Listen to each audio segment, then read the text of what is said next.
Welcome back. The Pacers get arguably their biggest win of the season today over Oklahoma City. The Pacers now control the top playoff seed in the Eastern Conference. And Bob Kravitz of the Indy Star is here.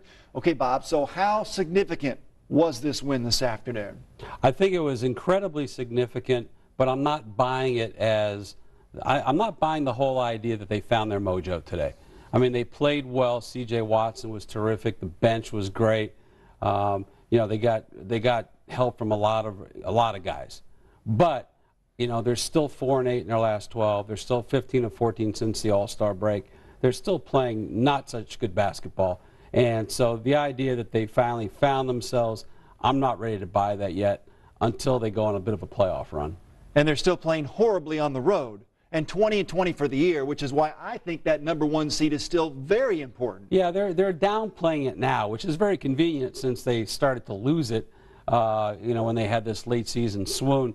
But I believe that the goal at the beginning is the goal they should continue to have, and that's to get the #1 seed. You know, everybody again is dismissing it. I loved Lance Stephenson after the game saying, "Oh yeah, it's a playoff game on Wednesday in Orlando. We got to get it. We got to get the #1 seed." Because the bottom line remains the same. If you want to beat the Miami Heat in the Eastern Conference Finals, assuming both teams get there, right, you've got to be at home for Game 7. This team is unbeatable at home.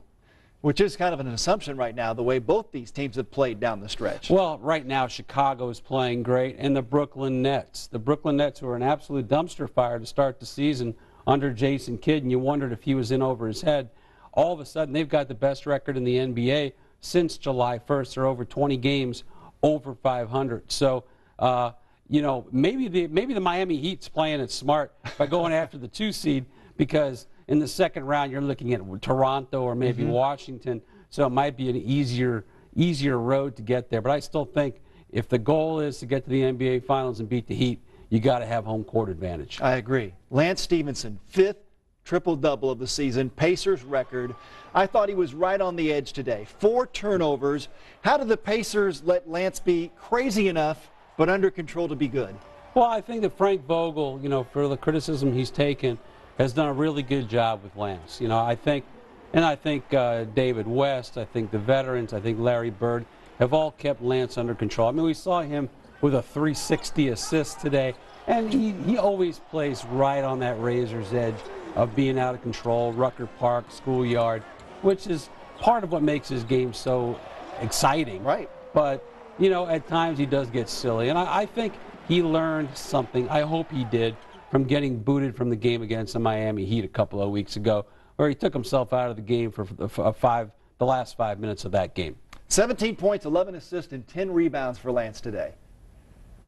I think when you're worrying about turnovers and worrying about making a mistake, I mean, it's hard to play like that. I mean, you just got to play loose and just find people and be aggressive and attack it to the rim. We trust him with the basketball, trust his instincts, and we know he's going to make the right read. You know, he just has to do it under control. And I just thought he made some key plays. He was under control. And obviously he can get his in one-on-one situations just as good as anybody in the league. It's just his ability to create and, you know, spread the floor and, you know, open up the floor for everybody. It's just Lance being Lance. And as good as Lance was today, then there's Roy. Took 9 shots today, good shots, but missed all of them. His numbers dramatically down since the All-Star break. We know his psyche can be a little fragile. Is there any chance of him finding himself in time to help this team? I saw a lot of things today that I liked. I liked the fact that he was getting low post position. I liked the fact that he was getting good shots. What I liked the most, though, even though he was 0 for 9 and had just 6 rebounds, is he played the kind of defense that got them to the Eastern Conference Finals last year. How many times did he go up straight, you know, the principle of verticality, and especially against Russell Westbrook, and alter or block shots? He only had 1 block shot, but I thought that he made a difference on the defensive end. That said, he has not been good since the All-Star break. I thought it was interesting that Jan Mahimi, who's been very good since they picked up Andrew Bynum, was in there for most of crunch time there in the 4th quarter. Roy did not score, 6 rebounds, 1 block.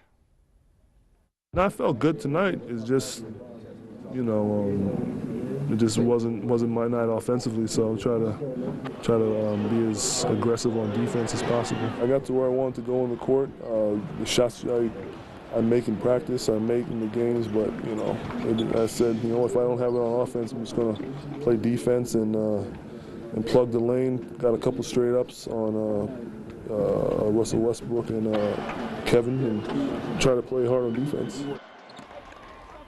Roy was great in the playoffs last year, and maybe he can do that again this year. Meantime, C.J. Watson scores a season-high 20 points off the bench.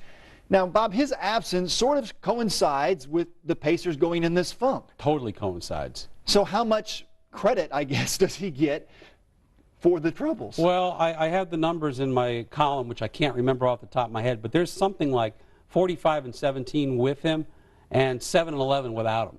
What does that say?